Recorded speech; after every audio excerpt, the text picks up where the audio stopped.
Ethan Montgomery, a billionaire with everything except an heir, was devastated to discover he was sterile. Just when he thought all hope was lost, a brave woman named Ava, who once saved his life, came into his world and changed it in ways he never saw coming. But before we get into the story, let us know in the comments where you're tuning in from.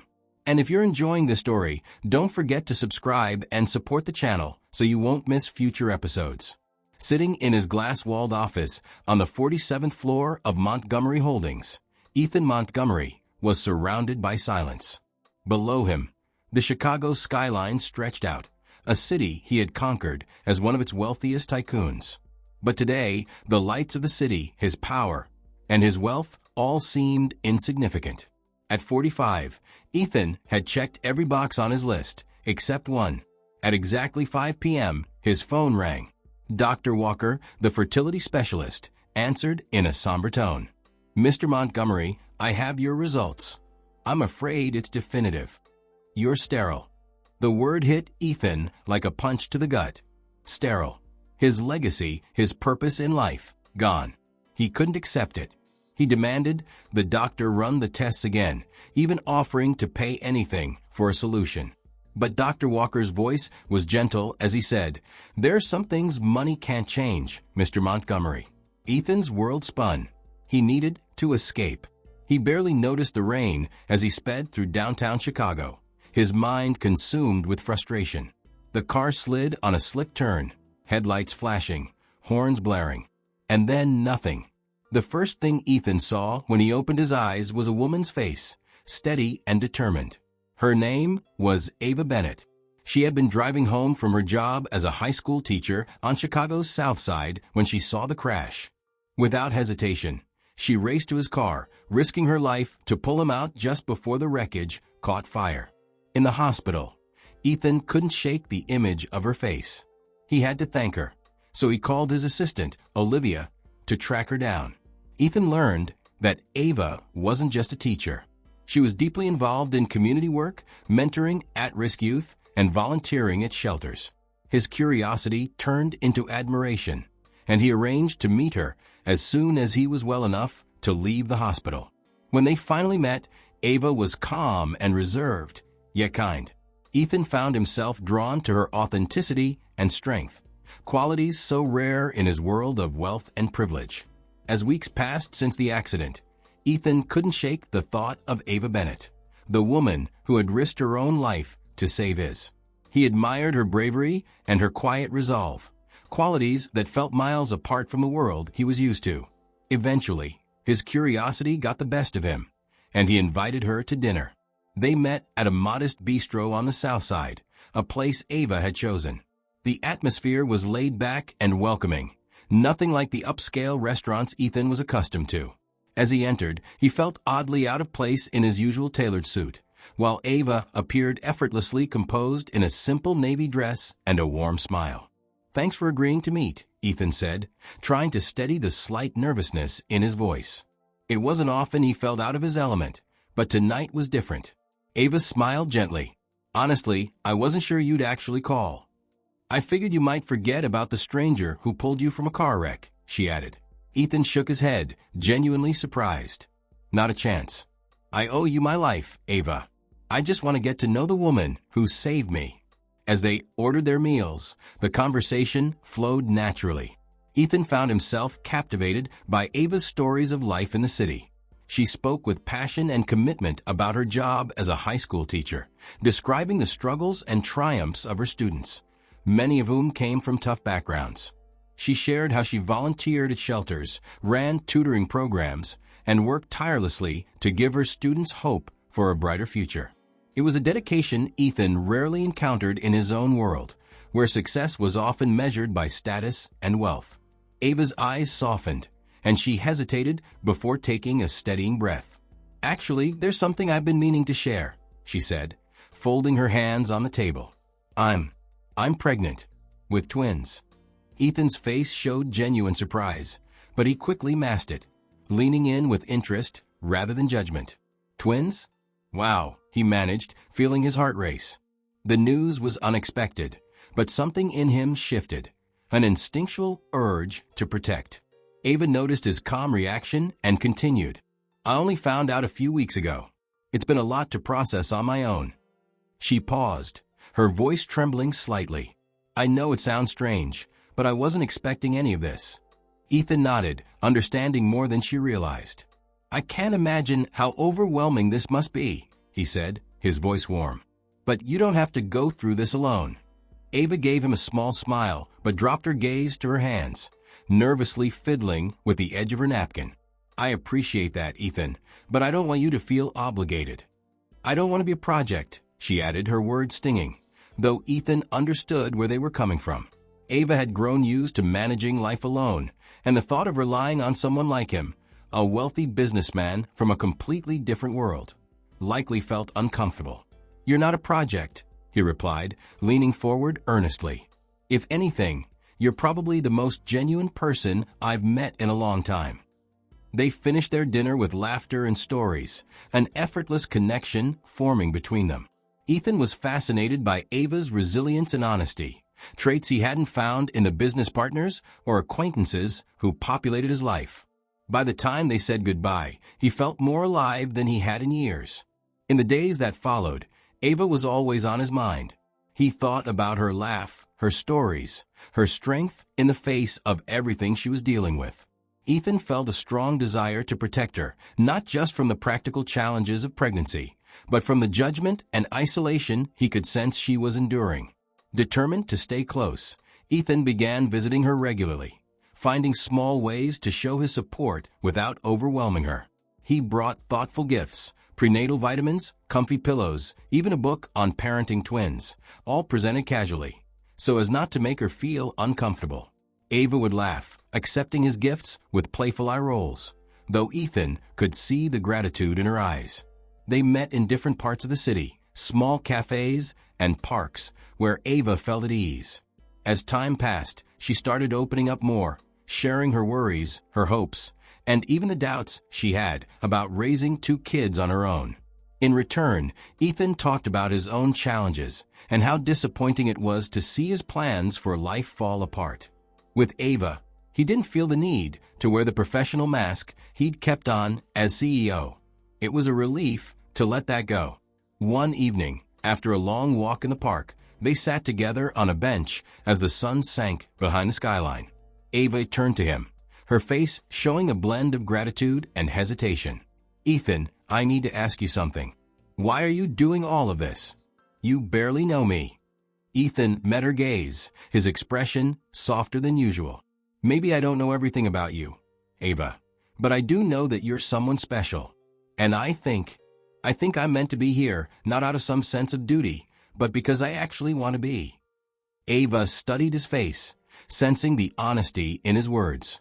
For the first time, she let herself lean into his support, resting her head on his shoulder. Together, they watched the lights of the Chicago skyline slowly fade into twilight, a comfortable silence settling between them. For Ethan, this connection was something he couldn't fully explain. He only knew that he wanted to be there for Ava and her twins, that there was a connection between them that went beyond their differences. For Ava, the burden of trying to do everything on her own started to ease. She could feel the quiet comfort of knowing that someone truly cared. Word of Ethan's connection with her eventually reached his family, especially his sister, Clara. She saw Ava as an outsider, someone who didn't deserve to be part of the Carlisle family. To Ethan's frustration, Clara even tried to pay Ava to walk away. When Ava found out about the offer, she felt hurt and confused. She explained to Ethan that, while she appreciated his kindness, they came from 2 completely different worlds that didn't exactly blend well. That made Ethan start to realize just how much his life had been shaped by society's expectations. He began questioning the boundaries he'd always accepted without thinking. He begged Ava to give him a chance, and she agreed, but asked for some space to figure out what this connection really meant for her. It was a crisp autumn morning, when Ethan was in the middle of a board meeting when his phone buzzed. He almost ignored it, but when he saw Ava's name on the screen, a chill ran down his spine. Ava never called during work hours. The voice on the other end wasn't hers, but a nurse's. Mr. Carlisle, Miss Bennett has been admitted to Chicago Presbyterian Hospital. She's in premature labor. Ethan's heart sank. But she's not due for another 2 months. His voice faltered. Without waiting for any further explanation, he jumped up, apologized to the board, and rushed out of the room, ignoring their confused stares. The world outside blurred as he rushed to his car, his mind spinning. Memories of his own mother, lost during childbirth when he was just a toddler, came rushing back. Fear gripped him harder with every passing moment, and his hands tightened on the steering wheel as he sped through the streets, desperate to get to the hospital. When he arrived, a nurse led him to the maternity ward. From down the hall, he could hear Ava's cries, and a wave of helplessness washed over him. As he reached her room, he saw Ava lying in the hospital bed, her face twisted with pain and fear. "Ethan," she breathed, a flicker of relief crossing her features as she saw him. "I'm here," he said, rushing to her side and gripping her hand tightly.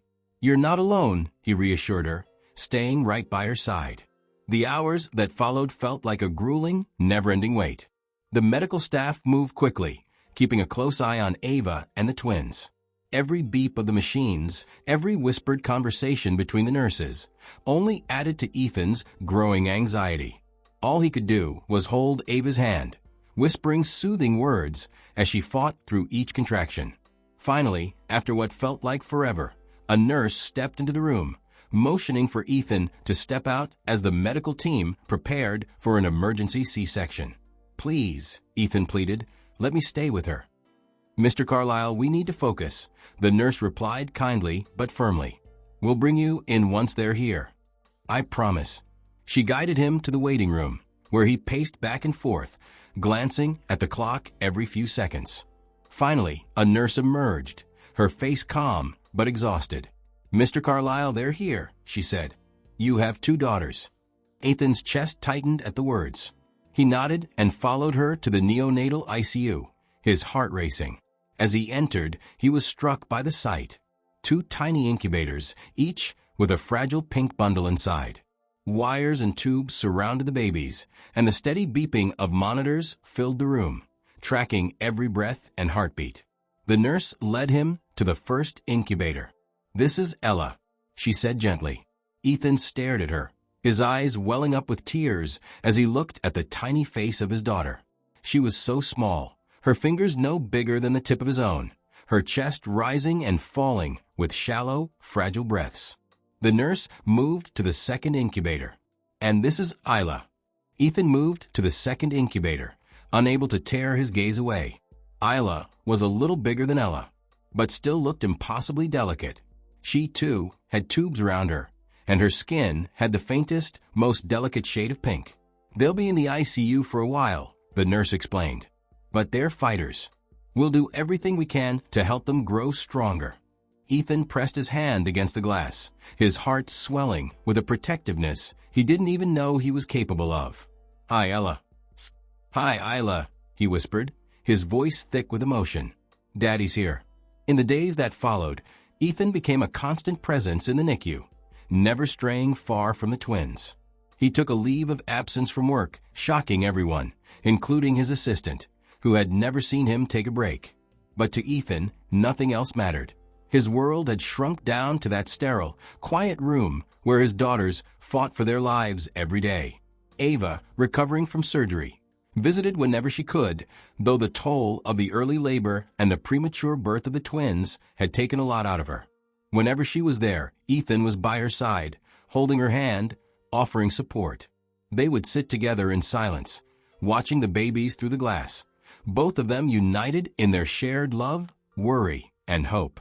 One evening, after Ava had fallen asleep in her room, Ethan sat next to Ella's incubator, mesmerized by how small and yet so strong she seemed.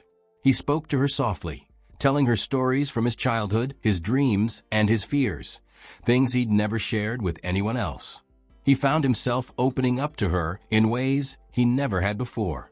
"Ella," he whispered, "your dad used to think he had it all figured out. He always thought that everything needed to be controlled, every detail carefully planned. But then you and Maya came into the picture, and you both taught me there's a different way to live." His gaze shifted to Maya's incubator, where his other little girl lay.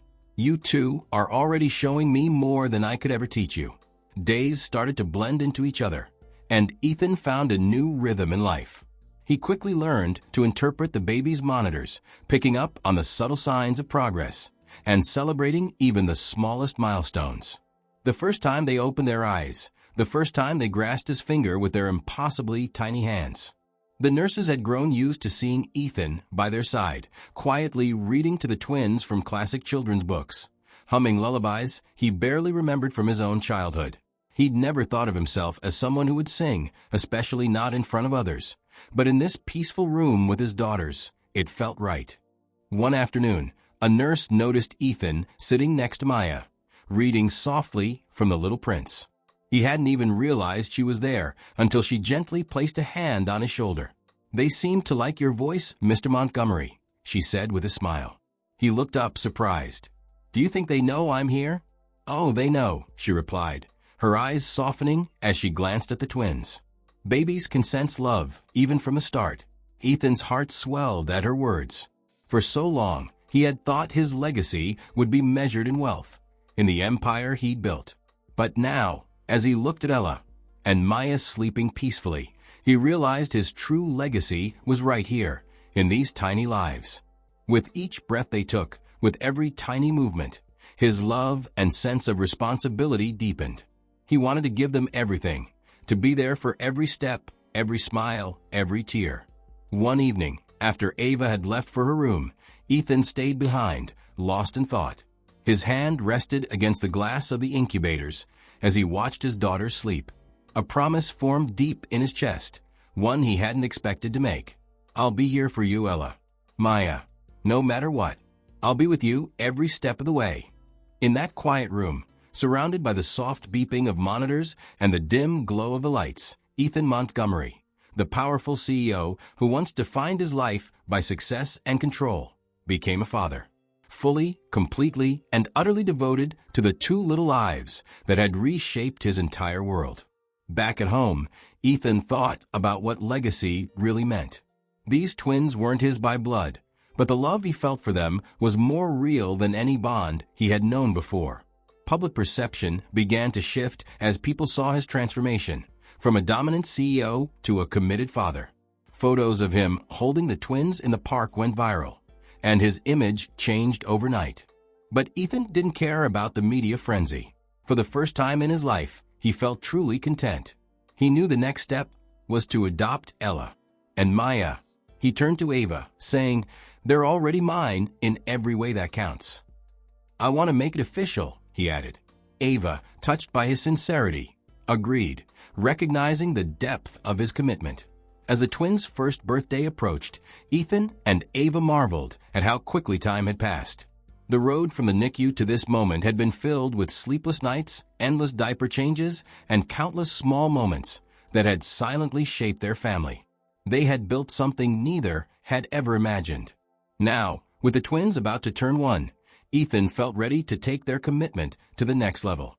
In the weeks leading up to the celebration, Ethan found himself planning things he never thought he would. The man who once viewed love as a secondary thought, something less important than his career, was now planning a proposal. He wanted to honor Ava in a way that felt right. No grand gestures, no flashy promises, just a commitment to the simple, genuine life they had created together.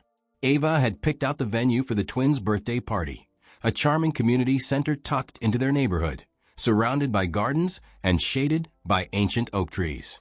She loved the place because it reminded her of her childhood, where closeness and simplicity mattered more than material wealth. Ethan could see how much it meant to her, and it only made him more determined to make his proposal reflect those same values. On the day of the twins' birthday, the community center was alive with the laughter of children, the chatter of friends and family. Decorations filled the room, bright balloons, streamers, and banners Ava had painstakingly made by hand, giving a personal touch to every corner. In the center of it all was a small table, with a cake featuring Ella, and Maya's names written in colorful icing. The twins' tiny hands already reaching for it as Ava held them close on her lap. Ethan stood across the room, his heart full as he watched them. There was something so pure in the way she held their daughters, the love in her eyes overflowing as she kissed each little forehead. In that moment, he felt an overwhelming rush of emotion. This was the life he wanted, one that wasn't about wealth or power, but about connection, love, and being present. As guests mingled and celebrated, Ethan took a deep breath, his heart racing in his chest. He had slipped a small ring box into his pocket earlier, and now it felt heavy, as though it contained all his unspoken promises and dreams. He had practiced what he would say 1,000 times, but now, standing in front of her, he knew words alone wouldn't be enough. After the cake had been cut and the guests settled down, Ethan gently took Ava's hand and led her to a quieter corner of the room. The warmth of her hand in his steadied him, giving him the courage he needed. Ava looked at him, her eyes filled with curiosity and love, sensing something in his expression that she couldn't quite place. "Ava," he began, his voice soft but steady, "I never thought I'd find a love like this. You and the girls, you've changed my life in ways I can't even begin to explain." He paused, taking a deep breath as he felt the weight of his words settle in. "I used to think success was all about numbers and buildings, about leaving something behind that people would remember. But you've shown me that legacy is something completely different. It's about the lives we touch, the love we give." Ava's eyes filled with tears, her hand trembling in his. Ethan continued, his voice filled with sincerity. "I've always wanted to spend my life building that legacy with you, Ava. Not in big corporate offices or high-rise buildings, but right here in moments like this, surrounded by the people who truly matter to us. Ava, will you marry me?" A tear slid down Ava's cheek as she looked at him, the warmth inside her spreading through her chest. She had always known Ethan had a good heart, but seeing him so open and vulnerable touched her in a way she couldn't describe. She nodded, words stuck in her throat, unable to say anything out loud. Finally, she whispered, "Yes, Ethan. Yes, I will." A cheer broke out from the people nearby, family and friends who had overheard the proposal, clapping, hugging, and filling the room with joyful laughter and congratulations. The twins, completely unaware of the importance of the moment, clapped their little hands, grinning at the sound of the applause. Ethan scooped them both up, holding one in each arm, while Ava wrapped her arms around him. Together, the four of them shared a moment of pure, tender embrace. The celebration carried on, but now with even more meaning, as everyone raised their glasses in honor of the twins' first year and the beautiful new chapter that Ethan and Ava were beginning together. It was a day filled with love, joy, laughter, and promises for the future. Later, as the sun began to set and the last of the guests started to leave, Ethan and Ava lingered at the community center with the twins, savoring the quiet after the whirlwind of the day. They sat on a small bench outside, the fading light of the sun casting a soft glow over them. Ethan held Ava's hand, feeling the steady weight of her presence beside him. Looking out at the gardens that surrounded the center, he felt a deep, comforting peace. For years, he had measured his worth by his achievements, his wealth, and the legacy he thought he needed to leave behind. But now, as he looked at his little family, his fiancée, and their 2 daughters, each of them carrying a part of his heart, he realized that his true legacy was right here, in these simple moments of love and connection. He leaned down and gently kissed Ava's forehead, whispering, "This is my legacy, Ava. You, Ella, and Maya. This is the life I want to build." She smiled, resting her head against his shoulder. "And it's more than enough, Ethan. It always has been." As the last light of day faded away, Ethan held his family close, knowing that they had created something far more meaningful and beautiful than he ever imagined. A year later, in the quiet of their new Chicago home, Ethan held Ella and Maya, realizing how much his life had transformed in ways he never saw coming. The man who once measured success by numbers and contracts now saw it in the laughter, the late-night feedings, and in Ava's smile. As they embraced their new life together with Ella and Maya, they learned that family isn't just about blood. It's about love, resilience, and the choices we make. Through all the unexpected twists and challenges, they'd forged a bond that redefines what a legacy truly is, showing what real devotion looks like. But if you were in Ethan's shoes, what would you do? If your life changed in an instant, would you open your heart to a new kind of family? Or, if you were in Ava's position, would you take a chance on someone from such a different world?